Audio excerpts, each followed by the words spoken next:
श्री स्वामी समर्थ. नमस्कार स्वामी भक्तांनो, तुम्हा सगळ्यांचं माझ्या यूट्यूब चॅनलवरती अगदी मनापासून स्वागत आहे. तुम्हाला माहीत आहे का, सुदर्शन चक्राची उत्पत्ती कधी आणि कशी झाली? सुदर्शन चक्र हे सनातन धर्मामध्ये भगवान विष्णूचं अत्यंत दिव्य, शक्तिशाली आणि चैतन्य अस्त्र मानलं जातं. हे काही साधं शस्त्र नाही, तर ब्रह्मांडीय ऊर्जा आणि धर्माचं प्रतीक मानलं जातं. यामागे एक गूढ पौराणिक कथा आहे, ज्यामध्ये देव, असुर, भगवान शिव, विष्णू आणि विश्वकर्मा यांची प्रमुख भूमिका वर्णन करण्यात आली आहे. जेव्हा ब्रह्मांड आणि सृष्टीची रचना केली, तेव्हा देवता आणि दैत्यांमध्ये संघर्ष सुरू झाला. असुर सतत अधिक शक्तिशाली होत गेले आणि त्यांचा आतंक तिन्ही लोकांमध्ये पसरला. देवता पुन्हा पुन्हा पराभूत होत होते आणि त्यांच्याकडे असा कोणताही अस्त्र नव्हता जो असुरांच्या अत्याचारी शक्तीला रोखू शकेल. तेव्हा देवतांचे दिव्य शिल्पकार विश्वकर्मा यांनी एक असं अस्त्र बनवायचं ठरवलं, जे केवळ अदृश्य आणि अचूकच नव्हे, तर चेतनशीलही असावं. विश्वकर्मा यांनी सूर्यदेवताची कठोर तपश्चर्या केली आणि सूर्यदेवतांना विनंती केली की त्यांनी त्यांच्या काही अंशाचं तेज त्यागावं जेणेकरून ते एक दिव्य अस्त्र तयार करू शकतील. सूर्यदेवतांनी कृपा करून आपलं काही तेज विश्वकर्मांना अर्पण केलं. ह्याच तेजापासून विश्वकर्मा यांनी सुदर्शन चक्राची निर्मिती केली. याच तेजापासून नंतर त्रिशूल, पुष्पक विमान आणि शिवाचं धनुष्य पिनाकही तयार झालं. सुदर्शन चक्र फक्त फिरणार चक्र नव्हतं, त्यात चेतना होती. त्याचे 108 धारदार टोकदार कडे होते आणि ते वेग आणि दिशा दोन्हींमध्ये वेळेपेक्षाही अधिक जलद चालायचं. हे अस्त्र केवळ पाप आणि अधर्माचा संहार करत नसे, तर जिथे जाई तिथे धर्माची पुनर्स्थापना करत असे. हे फक्त त्या व्यक्तीद्वारे वापरलं जाऊ शकत होतं ज्याचा आत्मबल, संयम आणि धर्मावरचा विश्वास अडग असतो. काही पौराणिक स्रोतांमध्ये वर्णन आहे की जेव्हा भगवान विष्णूंनी या अस्त्राची प्राप्ती करण्यासाठी भगवान शंकरांची आराधना केली, तेव्हा त्यांनी स्वतःचा एक डोळा काढून शिवलिंगावर अर्पण केला. त्याच्या तपश्चर्येमुळे प्रसन्न होऊन भगवान शंकरांनी त्यांना हे दिव्य चक्र दिलं. या प्रसंगावरून असे लक्षात येतं की सुदर्शन चक्राची शक्ती शिवाच्या कृपेमुळे उत्पन्न झाली आणि विष्णूंना प्राप्त झाली. हे चक्र भगवान विष्णूंनी त्यांच्या प्रमुख अस्त्रांपैकी एक म्हणून धारण केलं. जेव्हा अधर्म सीमा ओलांडायचा, तेव्हा विष्णू ह्याच चक्राचा वापर करून त्या पापाचा नाश करत असत. देवता आणि असुरांच्या युद्धामध्ये सुदर्शन चक्राने अनेक वेळा निर्णायक भूमिका बजावली. विष्णूंनी अनेक असुरांचा वध ह्याच चक्राने केला. जेव्हा भगवान विष्णूंनी द्वापर युगात श्रीकृष्ण रूपात अवतार घेतला, तेव्हाही सुदर्शन चक्र त्यांच्यासोबत होतं. हे कोणती बाह्य वस्तू नव्हती, तर त्यांच्या स्वरूपाचा एक अविभाज्य भाग होता. महाभारतात याचे अनेक उदाहरणं आढळतात. जेव्हा शिशुपालनाने श्रीकृष्णाचा वारंवार अपमान केला आणि 100 अपराध पूर्ण केले, तेव्हा श्रीकृष्णाने सुदर्शन चक्राने त्याच शिर कापलं. या चक्राचा उपयोग त्यांनी नरकासुराच्या वधासाठी केला आणि असंख्य अप्सरांना मुक्त केलं.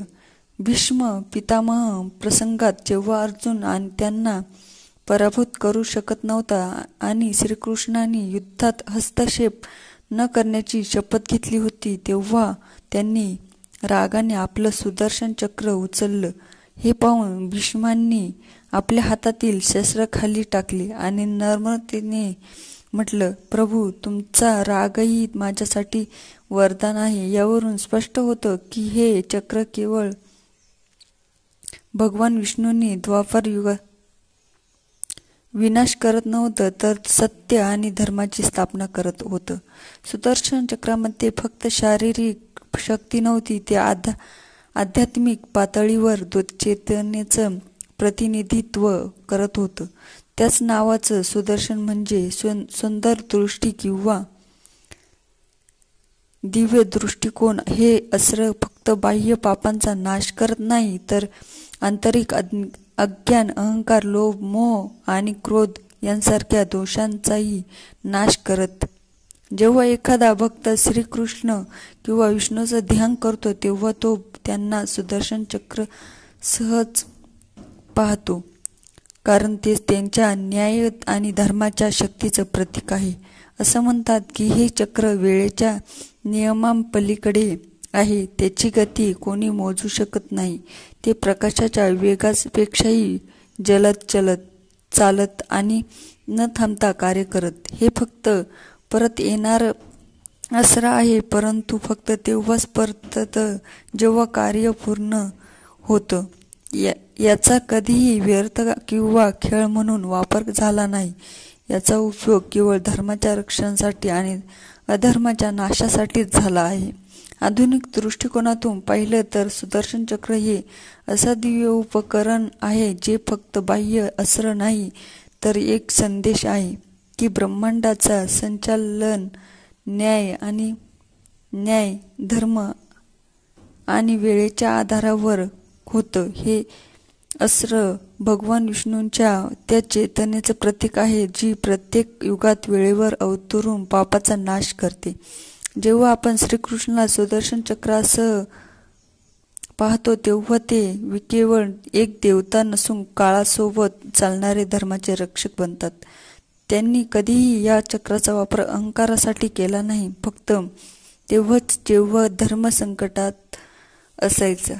आजच्या काळातही जेव्हा एखाद्या भक्तावर संकट येतं आणि तो भगवान विष्णू किंवा श्रीकृष्णाचं स्मरण करतो तेव्हा असं मानलं जातं की सुदर्शन चक्र त्याच्या रक्षणासाठी कार्यरत होतं. अनेक मंत्र आणि स्रोतांमध्ये सुदर्शन चक्राची स्तुती करण्यात आलेली आहे. सुदर्शनाय विद्ये हे मजाद्वाज्वालाय धीमहि तन्नो चक्र प्रचोदयात. हा मंत्र सिद्ध करतो की सुदर्शन चक्र हे केवळ अस्त्र नसून एक चेतन शक्ती आहे जी धर्माच्या प्रत्येक अंशाचं रक्षण करत असते. त्याची ऊर्जा केवळ भगवंताच्या आदेशाने कार्य करते आणि अधर्माचा नाश निश्चित करते. सुदर्शन चक्राची ही कथा आपल्याला शिकवते की शक्ती तेव्हाच सार्थक होते जेव्हा ती धर्माच्या अधीन असते. हे ब्रह्मांडीय न्याय आणि भगवानाच्या संकल्पनाचं प्रतीक आहे. ज्याने या चक्राला समजलं त्याने सनातन धर्माच्या आत्म्याला समजलं.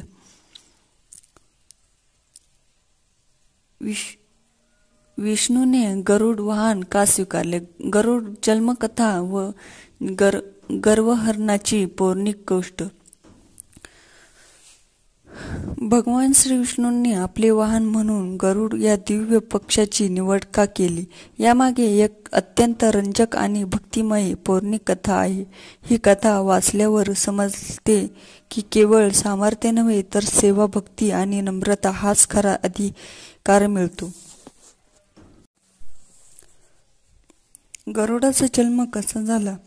सप्तर्षी कश्यप ऋषींच्या 2 पत्नी होत्या, विनता आणि कद्रू. एके दिवशी त्यांनी आपल्या पतीकडून वर मागितले. कद्रूने 1000 नागपुत्रांची इच्छा व्यक्त केली. विनतेने 2 तेजस्वी आणि बलाढ्य पुत्र मागितले. कद्रूला तिच्या इच्छेप्रमाणे 1000 नागपुत्र प्राप्त झाले, परंतु विनतेच्या पोटी पहिल्या अंड्यातून अरुण सूर्याचा सारथी आणि दुसऱ्या अंड्यातून गरुड उत्पन्न झालं. गरुडाचा जन्म सूर्याप्रमाणे तेजस्वी आणि अद्वितीय शक्तीचा होता. तो जन्मतः विशाल, बलशाली आणि तेजमय होता.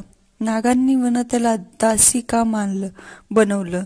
एकदा कद्रू आणि विनतेमध्ये वाद झाला की उच्च श्रवा इंद्राचा स्वर्गीय शुभ्र घोडा याची शेपूट पांढरी आहे की काळी? कद्रू म्हणाली काळी आहे. विनती म्हणाली नाही, पांढरी आहे. तेव्हा कद्रू म्हणाली, जर मी जिंकले तर तू माझी दासी होशील.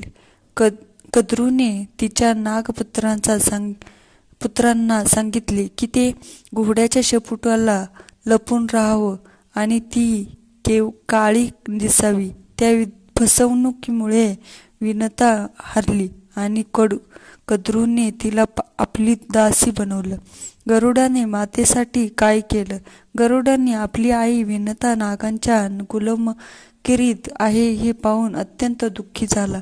त्याने नागांना विचारले, माझ्या आईला मोकळं करण्यासाठी मी काय करू? नाग म्हणाले, जर तू अमृत आणून दिलं तर आम्ही तिला सोडू. गरुड अमृतासाठी आकाशात झेपावला. त्याने आपल्या अद्वितीय शक्तीने सर्व अडथळे पार केले आणि स्वर्गात जाऊन देवतांशी युद्ध करून अमृताचे कुंभ मिळवले. विष्णूने गरुडाला का वश केले? गरुडाने अमृत घेऊन येताना कोणालाही न स्पर्श न करता फक्त कार्यपूर्तीचा विचार केला होता. हे पाहून भगवान विष्णू अतिशय प्रसन्न झाले. त्यांनी गरुडाला विचारले, तू माझ्याशी काहीही मागू शकतोस? गरुड म्हणाला, माझा अमृतावर लोभ नाही. मी फक्त माझ्या मातेसाठी आणलं. माझी एकच इच्छा आहे, तुम्ही मला तुमचं वाहन म्हणून स्वीकारावं. विष्णूंनी गरुडाचा त्याग, शौर्य आणि भक्ती पाहून त्याला स्वतःचं वाहन म्हणून स्वीकारलं आणि त्याला वेदात्मा गरुड असे म्हटले. गरुडाचा गर्वहरण कसा झाला? गरुडाला एका क्षणी आपल्या सामर्थ्याची गर्व झाला. तो म्हणाला, मी कोणाचेही ऐकत नाही. तेव्हा श्री विष्णूंनी त्याला सौम्य पण प्रभावी पद्धतीने समजावले, हे गरुडा, तू खरोखर महान आहेस, पण तू गर्व ही सेवा आणि भक्तीची छाया नाही. तू माझा वाहन आहेस, पण तू मी नाहीस.